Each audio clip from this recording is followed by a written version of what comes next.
Chapter 14. An Evening on the River. When Stuart arrived at his campsite by the river, he was tired and hot. He put the canoe in the water and was sorry to see that it leaked badly. The birch bark at the stern was held together by a lacing, and the water came in through the seam. In a very few seconds, the canoe was half full of water. "Darn it," said Stuart, "I've been swindled." He had paid 76 cents for a genuine Indian birch bark canoe, only to find that it leaked. "Darn, darn, darn," he muttered. Then he bailed out his canoe and hauled it up on the beach for repairs. He knew he couldn't take Harriet out in a leaky boat. She wouldn't like it. Tired though he was, he climbed a spruce tree and found some spruce gum. With this he plugged the seam and stopped the leak. Even so, the canoe turned out to be a cranky little craft. If Stuart had not had plenty of experience on the water, he would have got into serious trouble with it. It was a tippy boat, even for a souvenir. Stuart carried stones from the beach down to the water's edge and ballasted the canoe with the stones until it floated evenly and steadily. He made a backrest so that Harriet would be able to lean back and trail her fingers in the water if she wished. He also made a pillow by tying one of his clean handkerchiefs around some moss. Then he went for a paddle to practice his stroke.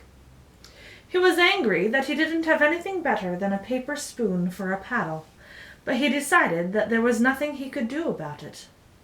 He wondered whether Harriet would notice that his paddle was really just an ice cream spoon. All that afternoon, Stuart worked on the canoe, adjusting ballast, filling seams, and getting everything shipshape for the morrow. He could think of nothing else but his date with Harriet.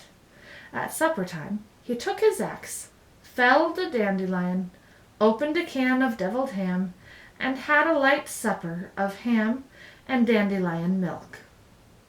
After supper, he propped himself up against a fern, bit off some spruce gum for a chew, and lay there on the bank dreaming and chewing gum. In his imagination, he went over every detail of tomorrow's trip with Harriet. With his eyes shut, he seemed to see the whole occasion plainly. How she would look when she came down the path to the water, how calm and peaceful the river was going to be in the twilight, how graceful the canoe would seem, drawn up on the shore. In imagination, he lived every minute of their evening together. They would paddle to a large water-lily pad upstream, and he would invite Harriet to step out on the pad and sit a while. Stuart planned to wear his swimming trunks under his clothes so that he could dive off the lily pad into the cool stream. He would swim the crawl stroke up and down and all around the lily pad while Harriet watched, admiring his ability as a swimmer. Stuart chewed the spruce gum very rapidly as he thought about this part of the episode. Suddenly, Stuart opened his eyes and sat up. He thought about the letter he had sent, and he wondered whether it had ever been delivered. It was an unusually small letter, of course, and might have gone unnoticed in the letter-box. This idea filled him with fears and worries, but soon he let his thoughts return to the river, and as he lay there, a whippoorwill began to sing on the opposite shore. Darkness spread over the land, and Stuart dropped off to sleep. The next day dawned cloudy. Stuart had to go up to the village to have the oil changed in his car, so he hid the canoe under some leaves, tied it firmly to a stone, and went off on his errand, still thinking about Harriet and wishing it were a nicer day. The sky looked rainy. Stuart returned from the village with a headache, but he hoped that it would be better before 5 o'clock. He felt rather nervous, as he had never taken a girl canoeing before. He spent the afternoon lying around camp, trying on different shirts to see which looked best on him, and combing his whiskers. He would no sooner get a clean shirt on than he would discover that it was wet under the arms from nervous perspiration, and he would have to change it for a dry one. He put on a clean shirt at 2 o'clock, another at 3 o'clock, and another at 4:15. This took up most of the afternoon. As 5 o'clock drew near, Stuart grew more and more nervous. He kept looking at his watch, glancing up the path, combing his hair, talking to himself, and fidgeting. The day had turned chilly, and Stuart was almost sure that there was going to be rain. He couldn't imagine what he would do if it should rain just as Harriet Ames showed up to go canoeing. At last 5 o'clock arrived. Stuart heard someone coming down the path. It was Harriet. She had accepted his invitation. Stuart threw himself down against a stump and tried to strike an easy attitude, as though he were accustomed to taking girls out. He waited till Harriet was within a few feet of him, then got up. "Hello there," he said, trying to keep his voice from trembling. "Are you Mr. Little?" asked Harriet. "Yes," said Stuart. "It's nice of you to come." "Well, it was very good of you to ask me," replied Harriet. She was wearing a white sweater, a tweed skirt, short white wool socks, and sneakers.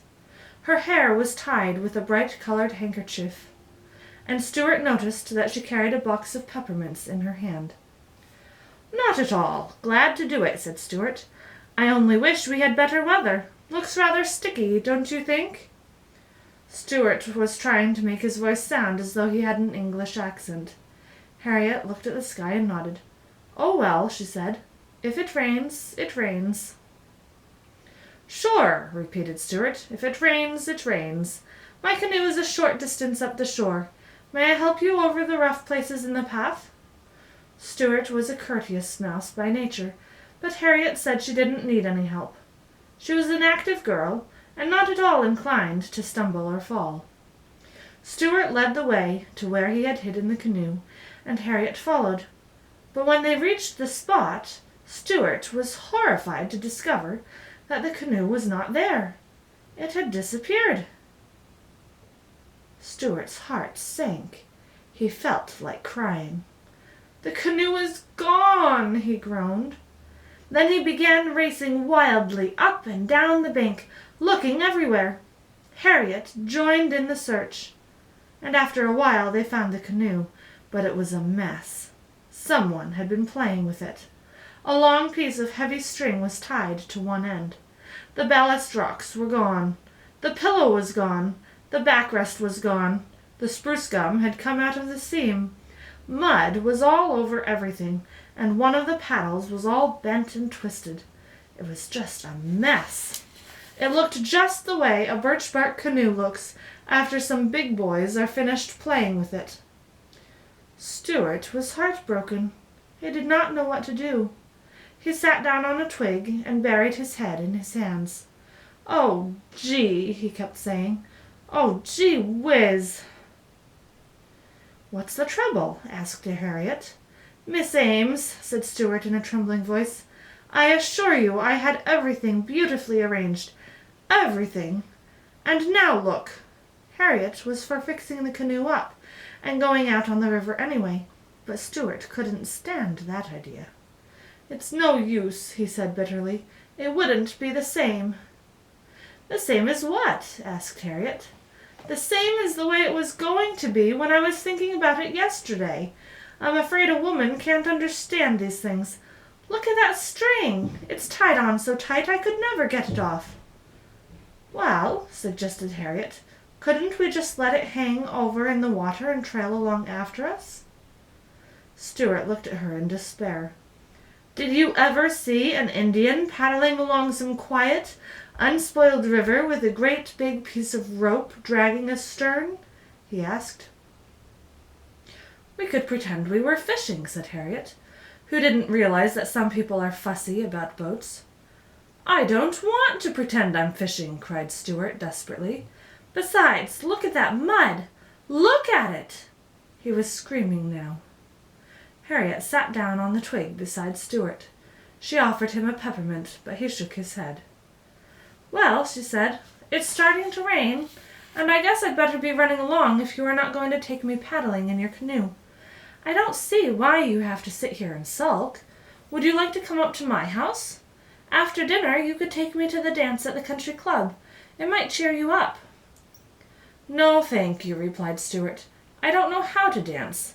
Besides, I plan to make an early start in the morning. I'll probably be on the road at daybreak." "Are you going to sleep out in all this rain?" asked Harriet. "Certainly," said Stuart. "I'll crawl in under the canoe."